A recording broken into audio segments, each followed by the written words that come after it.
All right, so go ahead and open up Code Composer Studio.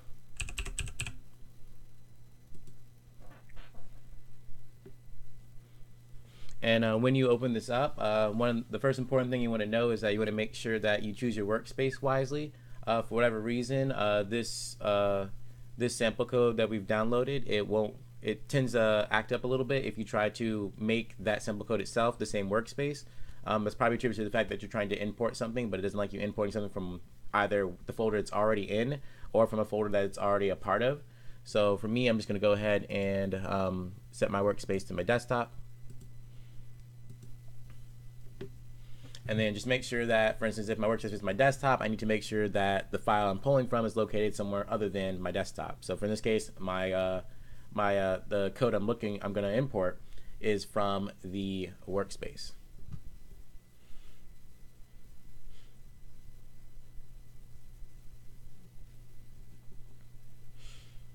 All right, so as this opens up, what you want to do is there's two ways to go about it. You can click Project, Import CCS Project, and then at this point you can browse for that file that you downloaded from the GitHub site. So it should be called RSLK master. So once you click on that, you can click OK. At this point, you should get this check mark here, and it shouldn't be blank at all. If you have this, you're good. If that check mark is not there, that means either you've already imported it before, or the system thinks you've imported it before, or you just need to change your workspace because there's some kind of conflict with where the download's located and where you have your workspace. So for whatever reason you don't have this particular project window, say you like working immediately from the debug menu, the other way to do it is go to File, Import, and we're going to import a Code Composer Studio file, and then we're going to import CCS projects. And you'll go about the same way. You'll find that file that originally you wanted to import, make sure it's just like the main file, the RSLK file, click OK. That checkmark should pop up, and you click Finish. All right, and when you click Finish, you should basically see this RSLK example folder right here. So let's go ahead and open that up. Let me go and clear out this other stuff. All right, so what we're looking at is the main.c file here. So what I'm going to do is I'm kind of going to explain what's happening with this code, and then once I explain what is happening, I'll do a short demo of it, and then from there I'll show you kind of an example of how you yourselves can tweak this and see what's happening. So first off here, we have this part here, like all this blue area. Effectively what this is this is just including the libraries. So what are the libraries? The libraries in this case are located in this folder right here called library. But pretty much all this stuff is kind of the background stuff that's running, and this is keeping you from having to program a lot of just code you don't necessarily need to. Don Harper's done a good job of just making this really streamlined so that you don't have to write out a lot of code just to make something work. So for instance, you don't have to write out all the code necessary just to make the bump switch work. There's simply all that is already in the library, and you just have to call it up from the library. So this is just kind of libraries that are already buried in there, and all the background code that's working underneath everything to make it easier to just go ahead and do what you need to do with it. So that's the first part. The second part is basically variable declaration. So whenever you program just in general, the first two steps you usually always do is you include the libraries that you're pulling certain code phrases from, as well as declaring your variables, because when you're coding or running a program, if a program comes across something that it hasn't recognized before, i.e. it hasn't been declared yet, it's not going to be able to run because it doesn't know what it is. It doesn't know what type of variable it is. It doesn't know what it's supposed to do. So it's just going to give you an error, and you have to go back and declare it anyway. So that's kind of what's happening here. Pretty much what's happening, you see the comment here, the QTR-ARC is basically just a fancy term for your light sensor. So your light sensor is basically going to be referred to as light_data. And then of your light sensor, you actually have 8 light sensors on your light bar itself. In that case, we can specify each one of those by giving it a digit. In this case, light data 0 is going to be the light sensor that is on the farthest right. And then accordingly, if you wanted to in the future, like for your future code, you can actually add on the rest of the light sensors yourself. So you basically do light data 1, light data 2, etc., etc., all the way to light data 7, because there's 8 of them total. And then you would take that similar approach with the bump switches. So the bump switches start here, which is basically bump data. And then similar to the light sensors, you can basically kind of specify what bump switch you're talking about by giving it another variable. So bump_data 0 is actually the rightmost bump switch. And then bump data 2 is the center right bump switch. So basically it goes in a counterclockwise motion. So the rightmost is 0, the next one's 1, the center right is 2, and then it goes 3, 4, 5. So there's 6 bump switches, but it starts at 0, so it goes 0 through 5 for the bump switch. And then here's just more variable declaration. So this next part is kind of defining the different states we can be, in. So think of a state as just kind of what activity is the robot doing, particularly at that time. So if I were to equate it to like human life, I could be in the state of running, and a part of me being in the state of running, there's certain things happening underneath that. So when I'm running, my legs are moving, I'm probably sweating, and then I'm putting forth a lot of energy. Versus if I'm in the state of, say, sleeping, then it's different. So nothing is moving then, and then I'm probably having 0 brain activity, that kind of thing is happening. So I can be in various states myself, and underneath, depending on whatever state I'm in, it depends on what's happening. So there's certain actions that happen according to whatever state I'm in. So that's similarly how we're gonna approach this robot. So this robot can be in the state of start, wait, go to, bumped 1A, bumped 1B, drive and stop. The go and go to kind of pair together, and the bumped 1A and bump 1B pair together. Effectively, the first one is trying to start an action, and the second one is checking if that action is completed. So these are the kind of various states we can be in, and kind of we're going to go into more details of what's happening in each of those states when we go to the code below. So continuing on, a lot of this stuff is just kind of declaring a lot of stuff that's already in the library, so you don't have to worry about any of this. Just know that the fact that you're allowed to use this stuff is just because it's already in the library, and here we're just declaring it and initializing it. This right here, this set left motor PWM to 0 and set right motor PWM to 0, that effectively means we're just going to cut power to both the left and the right motor, i.e. we're just going to basically stop and not be able to move because there's no power going to the motor. So as soon as you run this program, it shouldn't kind of spin out or anything like that. It should just basically be still and not do anything. Cool. So these next couple of lines, basically we defined our variables up at the top, and now what we're doing is we're kind of setting a value to these variables now. So pretty much my light data is basically equating to the readings I'm getting from my sensors. And then what I'm doing when I want to specify particularly that rightmost light bar, I have it kind of written like this. So say I wanted to add that second one, the second rightmost one, I would have to basically make another variable at the top. I would then declare light underscore data 1 up top, back up top here. And then I would need to go down here and kind of similarly copy and paste this same line, but just change the 0 to a 1 and change this 0 to a 1 also. And I would need to do that for all the light sensors. And I would do a similar thing for all the bump switches. So for in this case, for this code, I'm only using 1 light sensor and 2 bump switches. But if I wanted to use all the light sensors and all the bump switches, I basically need to follow the similar format. First declaring it up at the top, and then basically copying, pasting these separate lines too, but just changing this last digit here to specify which sensor am I looking at. Also, you have buttons on the top of your launch pad, which will help you kind of manage this code. So in this case, this thing says if S2 is pressed, then the state is going to go to stopped. So just pulling up a picture real quick. So the S1, if I'm in this orientation, is this one on the left. The S2 is this one on the right, and then up top here is the reset button. For this particular code, what's going to happen is the S1 is going to basically start the code, or basically get it out of waiting and actually execute the running of the code. And then this S2 is a kind of emergency stop. So you notice how it was mentioned there, because that's going to occur before anything else. So as soon as I press this button, it's going to override anything that I was trying to run. It's going to emergency stop, make this robot go to the state of stopping.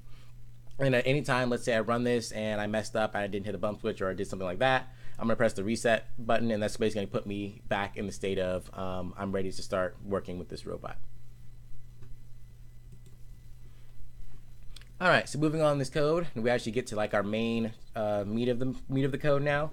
So the best way I can go over this is to think of it as kind of a story, to where I need to know, okay, where am I going in the story, and the different forks in the story I can take. So pretty much the way this was named is the first case is start, which makes sense because that's the starting case. This is basically my robot's plugged in, but nothing's running, and it's just kind of the way it is. As soon as I click run on this code, the state will change to wait. What is waiting? Well, it says it right here. So in the waiting state, it makes sense because right now it's kind of waiting for me to press that S1 button. So that's the one on the left. And as soon as I press that S1 button, it's going to change the state to go. If I don't press that S1 button, then I'm going to perpetually be in the state of waiting because nothing else will happen. So let's assume I press the S1 button and I go to go. Now I'm in the case of go. So the breakdown here is that this term, rotate motors by counts, basically just as pretty intuitive. It just says, hey, I'm going to try to rotate my motors, and I'm going to rotate them by whatever count I put in as the end parameters. So the first thing, initial, just means, hey, I'm trying to start this action of rotating the motors. This 0.25 is kind of the PWM, so kind of the power going towards the motors. Pretty much for most of this stuff, we're just going to keep it at 0.25.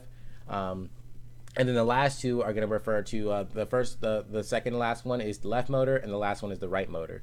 So in this case, 360 is going to be how many counts I want the left wheel to go, and then 0 is going to be how many counts I want the right one to go.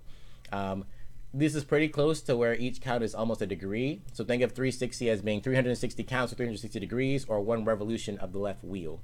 So interpreting this whole thing as a whole, basically what this is trying to do is this is trying to start the process of rotating the left wheel once, and then the right wheel is going to stay the same. So if you imagine this on the ground, what's going to happen is the right wheel is going to stay the same, the left wheel is going to make a full turn. It's going to kind of pivot the robot a little bit to the left. So it'll be facing right, but it'll be initiating from the left. So once that happens, once it tries to start doing that, it wants to check that that happened by going to go state 2. So in go state 2, this is where we get the first fork in the possible story.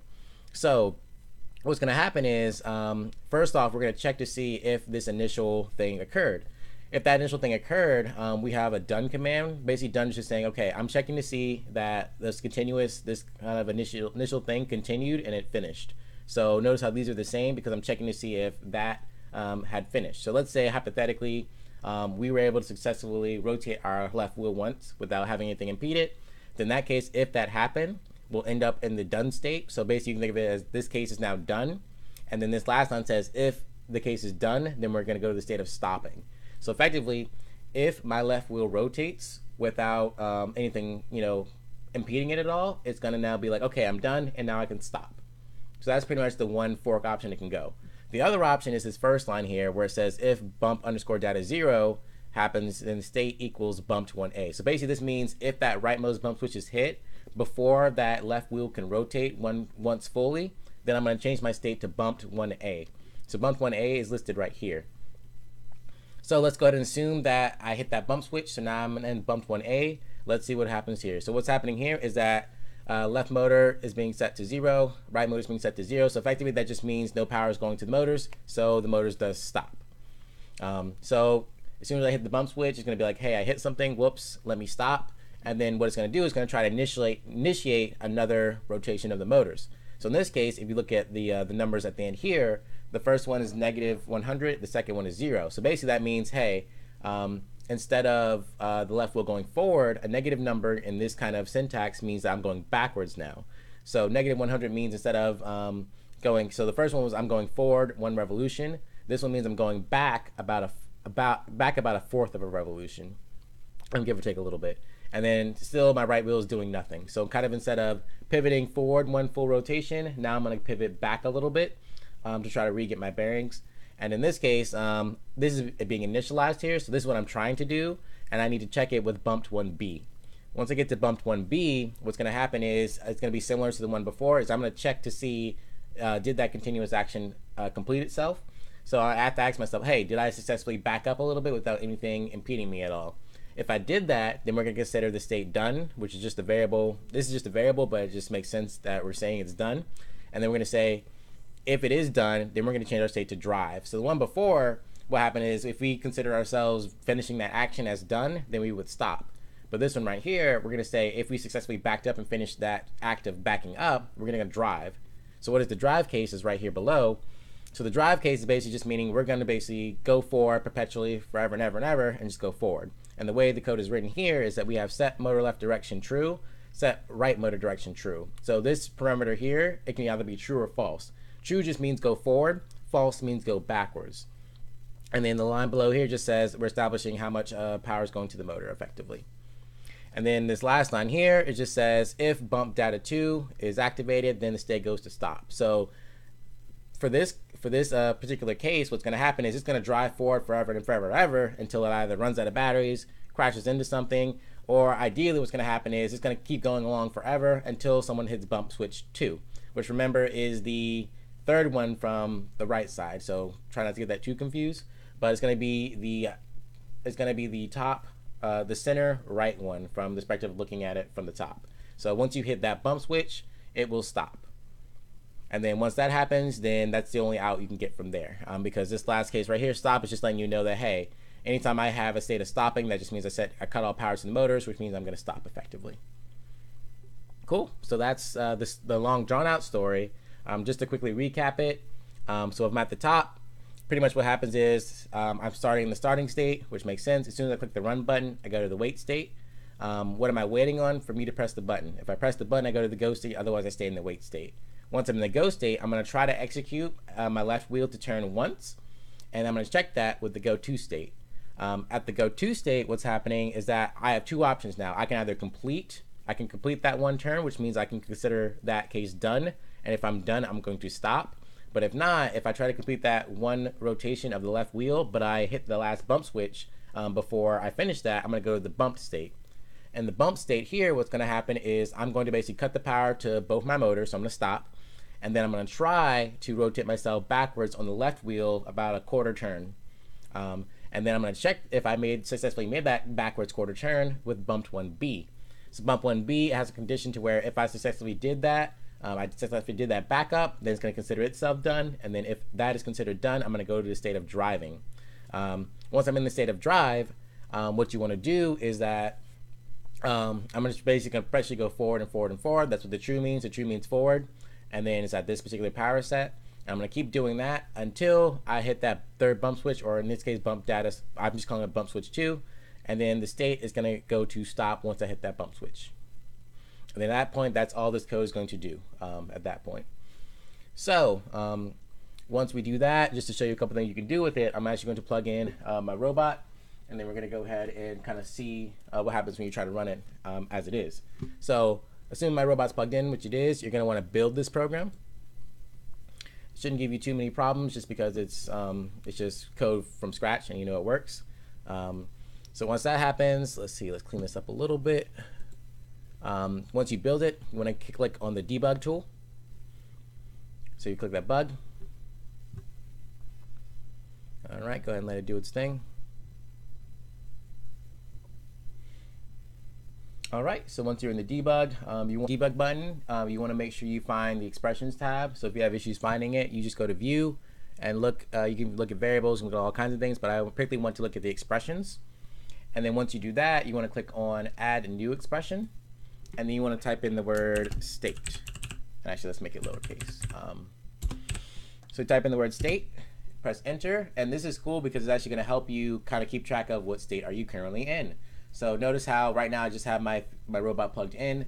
Nothing's going on. It's in the start state. It's waiting for me to actually run the code so it can go through its other various stages. One thing you can do is once you declare that, you want to actually click this button here that says continuous refresh. Kind of make sure that's activated.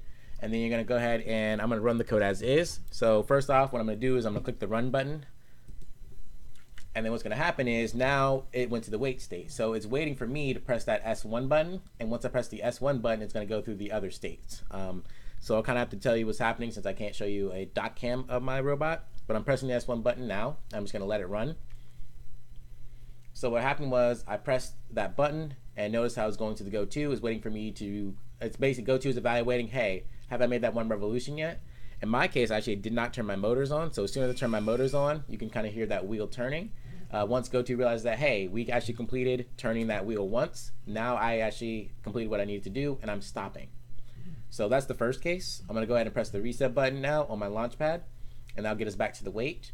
And this time what I'm going to do is I'm going to press that S1 again, but I'm going to make sure before I finish, that left wheel finishes its first rotation, I press the rightmost bump switch. So I'm going to go ahead and press that button again. I hit the bump switch. So now notice how once I hit the bump switch, immediately went to bump 1A, which was, hey, I need to stop and drive backwards. It drove backwards really quick. And then bump 1B says, hey, you successfully were able to back up a little bit. So now we're in the drive state. So if you can probably hear it right now, So it's constantly driving forward. It's going to keep driving forward until something happens with it. So I'm right now going to hit that second bump switch, which is the center right one, and it stopped. So you can kind of hear it stop, and also you can see it now in the state, which is nice. So that's kind of visually what you'll see. And now what I'm going to do is give you like a last little demonstration of us tweaking the code. So what we can do is, what we're going to do is we're going to kind of go back in here. And one thing we can do, let's go ahead and get out of the debug menu. All right, so first thing we're going to do is let's kind of tweak that. Let's say that initial left turn I wanted to make wasn't quite good enough. Like I needed more longer on the turn. So let's go ahead and make this number 720. So I'm going to have 2 revolutions now.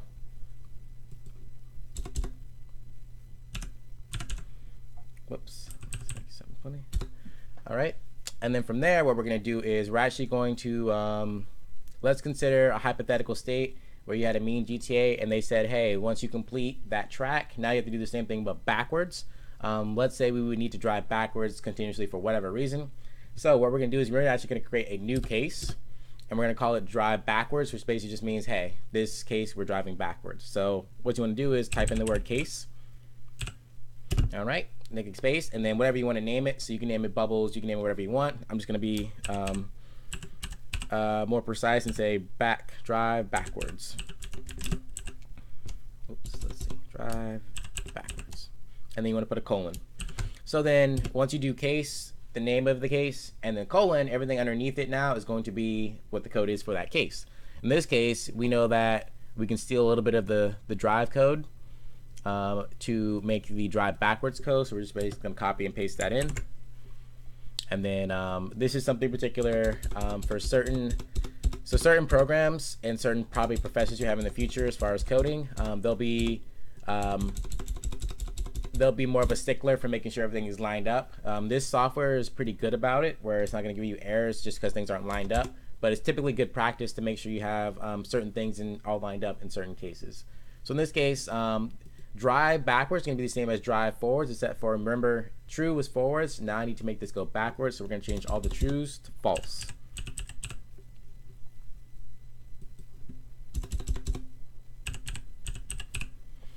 All right, and then what you want to do is once you're done with the case, you're going to type in break. One important thing you want to do is make sure that whenever you finish a statement like this, you have a semicolon. That's a really picky thing for C. I'm going to leave it out for now just so you see the error I get. And then another thing we have to do is let's actually use this drive backwards somewhere in the code. So now what we're going to do is, instead of stopping, which means when we're in the drive state, we had to hit the second bump switch to stop. Now what we're going to do is we're going to make that drive backwards. So effectively what's going to happen is when we So what's going to happen is when we now are driving perpetually forward, as soon as we hit that bump switch, now we're going to start driving perpetually backwards. That's the code we're going to have here. So the last thing you have to do is, once you have kind of written out what it is and you kind of reference it somewhere, you actually need to declare it back up at the top with the other cases. So instead of drive here, we need to actually add something and call it drive backwards. And put a comma there, and it's good. So make sure that you pay attention to case sensitivity and spelling. So for me, I tend to spell some things differently, so don't do that. Otherwise, it's going to see it as a different variable. In this case, I use drive backwards in all caps, so I need to make sure that I have all caps and that, once again, I spell it correctly, or spell it at least consistently, that I have throughout the rest of the code. So once it's blue, you kind of know it's good. It's going to pop up blue everywhere else, and you know that it's declared somewhere else in the code, and then it's good to go. So at this point, I'm actually going to try to build this. And when I try to build it, it's going to, if you look at the console here, it's going to give me kind of an error. And what you can do is, it's going to try its best to help you identify what the error is and where it is. So if you notice, it says expected semicolon somewhere. And then if I look on here, I have this X here. So I look at this line and say, there's something wrong with case stop, but I know that somewhere around it, there's an error. So then like, oh, hey, there's the break I forgot to put the semicolon for. So I'm going to go ahead and put that semicolon in. Now I'm going to try to build.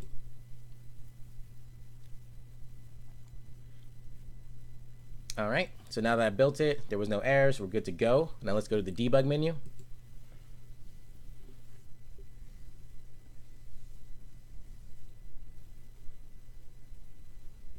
All right, So now once I've done that, what's going to be next is I'm going to go ahead and run this code. So hopefully all the changes were there. So what I'm going to first do is I'm going to go ahead and run the code as it originally was going to be. So that was going to be, so let's consider me just not hitting the bump switch at all. So I'm just going to run it and let it run as it is. So once I hit the run button, remember my state went to wait now. I'm going to press that S1 button. All right, cool. So I don't know if you heard it, but basically now if you notice, it spun twice as long now because it did 2 revolutions. And because it successfully did those 2 revolutions, like I put in the code, GoTo was checking it. GoTo was like, okay, you're good. And now I can go to the stop state. So now I'm in the stop state. So I'm going to press the reset button now. And what I'm going to do now is I'm going to do the same thing, but I'm going to hit the bump switch before I finish those 2 turns originally. So press the S1 button, do that. I hit the bump switch. So now I'm in the drive mode like before. But now what should happen is when I hit the second bump switch, instead of stopping like I did before, I should start driving backwards. So I'm going to go ahead and hit that bump switch. And as you notice, the state changed, and now I'm driving backwards. So I know you can't see this, but you can kind of see it by the state up here that it is driving backwards. And unfortunately, at this point, there's not much I can do with it except for press the emergency stop, the S1 button, or the S2 button, and that emergency stops it. Otherwise, it will just keep running forever because I didn't put any kind of stopping condition for that particular code for that run backwards. So I'm not gonna be that cruel and make you guys drive backwards, but that's just kind of a example of, hey, this is how you can basically make your own case and make it work. All right.